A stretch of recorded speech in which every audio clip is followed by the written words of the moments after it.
Hello மக்களே, welcome to கதைகளின் அரங்கம்.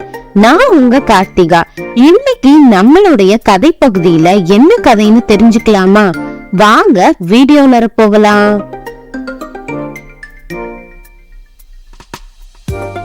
நாம இன்னைக்கு ஒரு அழகான நட்பு ரீதியா அமைஞ்ச கதையை தான் நாம இன்னைக்கு கேட்டு தெரிஞ்சுக்க போறோம். வாங்க கதைக்குள்ளார போகலாம்.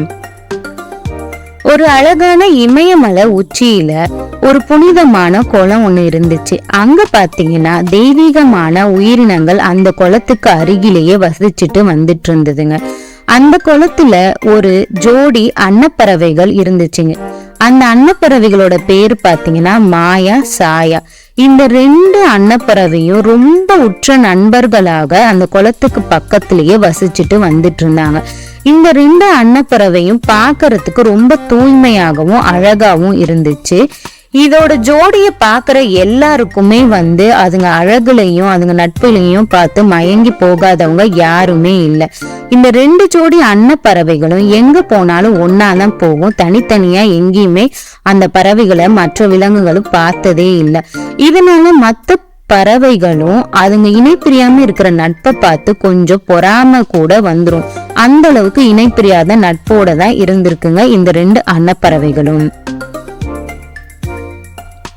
இந்த இமயமலை அடிவாரத்திலே ஒரு அரச ராஜ்யமும் இருக்கு.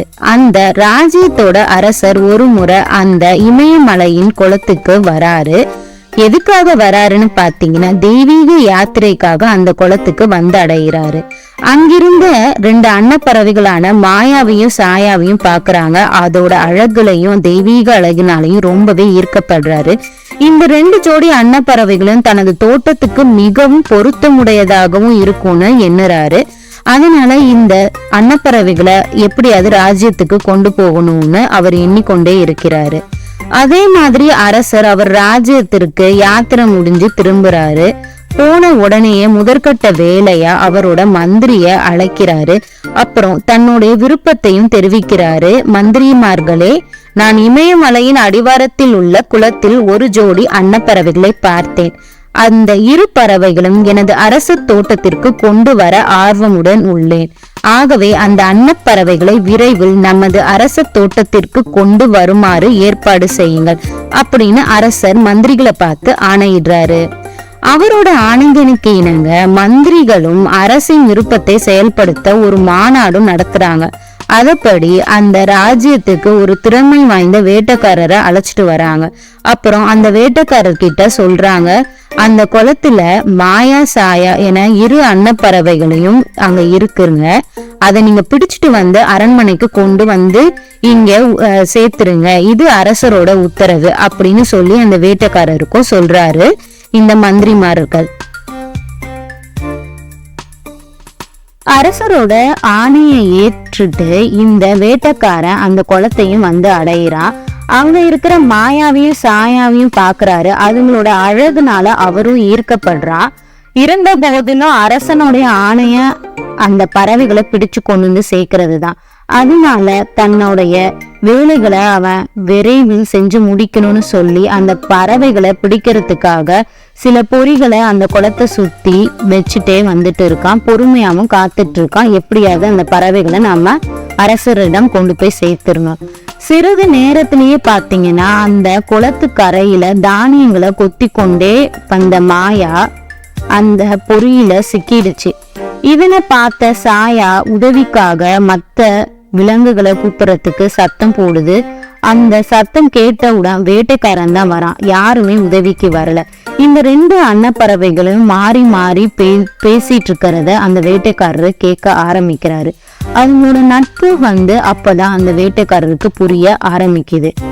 அந்த வலையில சிக்கி கொண்டிருந்த அன்னப்பறவை, நான் மட்டும் இதுல மாட்டி இருக்கேன், பரவாயில்ல, நான் எப்படியாவது போகிறேன், ஆனா நீ இதுல மாட்டாம நீயாவது உயிருடன் தப்பிச்சு போயிடு அப்படின்னு சொல்லுது.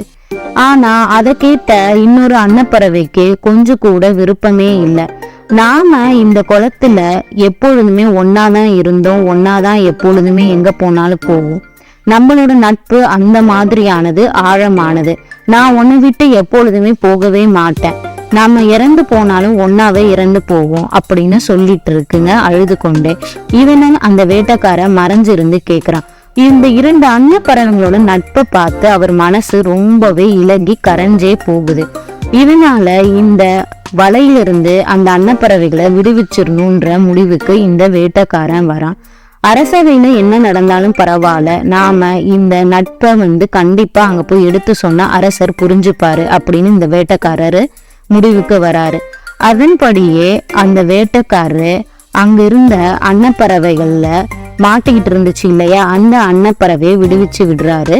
அதனால இந்த 2 அன்னப்பறவைகளும் ரொம்பவே சந்தோஷமாக பழையபடி அதுங்க நீந்த ஆரம்பிக்குதுங்க. சந்தோஷமாகவும் அதுங்க நட்பை தொடர ஆரம்பிக்குது. இந்த நிகழ்ச்சியை எல்லாத்தையும் பார்த்துட்டு இருந்த வேட்டைக்காரர் அந்த ஜோடி அன்னப்பறவைகள் நட்புல ரொம்பவே கலங்கி போய் இருந்தாரு. இதனால இத போய் அரசவையில நம்ம சொல்லலாம் அப்படின்னு சொல்லி அந்த வேட்டைக்காரர் அங்கிருந்து புறப்படுறாரு. புறப்படுறதுக்கு முன்னாடி தங்களை துன்பத்திலிருந்து விடுவிச்ச அந்த வேட்டைக்காரனுக்கு இந்த மாயாவும் சாயாவும் அவ்வளோ நன்றிகளையும் தெரிவிக்கிறாங்க. அந்த நன்றிகளை ஏத்துக்கொண்டு இந்த வேட்டைக்காரன் அரசவைக்கு வராரு. நடந்த நிகழ்ச்சிகள் அன்னப்பறவைகளின் உயிருக்கு உயிரான நட்பை பற்றியும் அரசனிடம் கூறினான். அதனை கேட்டு அரசரும் மிகவும் வருந்தினார். தன்னோட நியாயமற்ற சுயநலத்திற்கு இந்த அன்னப்பறவைகள் மாட்டிக்கிட்டு இவ்வளோ கஷ்டத்தையும் துன்பத்தையும் அனுபவிச்சிருக்குங்க. அதுங்களோட உண்மையான நட்பு எனக்கு ஒரு பாடத்தை புகட்டிடுச்சு அப்படின்னு சொல்றாரு. உண்மையான நட்பு எப்போதுமே பிரியாது அப்படின்னு அரசர் அதை உணர்றாரு. அந்த தருணத்துல